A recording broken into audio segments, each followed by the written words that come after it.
ভাবছি আজকের বাজারটা আপনাদেরকে সঙ্গে নিয়েই করব। আসসালামু আলাইকুম এভরিওয়ান, সবাই কেমন আছেন? আশা করি আল্লাহর রহমতে সবাই অনেক বেশি ভালো আছেন। জান্নাত ফ্লাওয়ারি লাইফে আপনাদের সবাইকে আরও নতুন একটি ব্লগ দেখার জন্য আমন্ত্রণ রইল। আশা করি আমার আজকের ব্লগটি আপনাদের অনেক বেশি ভালো লাগবে। দেশে থাকা পাবলিকেরা মনে করেন যেই সকল মেয়েরা হাজব্যান্ডের সঙ্গে প্রবাসে থাকেন তারা হয়তোবা অনেক আরাম আয়েসে জিন্দেগি কাটাচ্ছেন। আরে ভাই না, তাদেরও একটা সংসার থাকে। আর সেই সংসারে ঘুম থেকে উঠে ঘুমাতে যাওয়ার আগ পর্যন্ত কিন্তু কাজ থাকে। তারা কিন্তু বসে বসে খায় না, কিংবা হোটেল থেকে খাবার কিনেও খায় না। তারা নিজেদের খাবারটা নিজেরাই রান্না করে খায়। আপনাদের সাথে বকবক করতে করতে এদিকে আমার সবজি কেনা হয়ে গিয়েছে।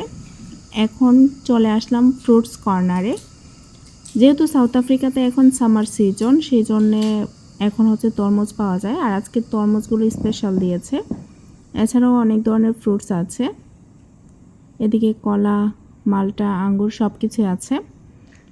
তো এগুলো আমরা আমাদের দোকানে সেল করি, সেই জন্য এগুলো আর কেনার কোনো প্রয়োজন নেই। তবে হ্যাঁ, অবশ্যই আমি এখান থেকে আঙ্গুর এবং পেঁপে নিয়ে এসেছি।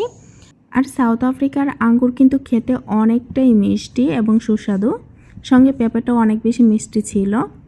তো যাই হোক, আজকে এই পর্যন্তই। সবাই ভালো থাকবেন। আল্লাহ হাফিজ।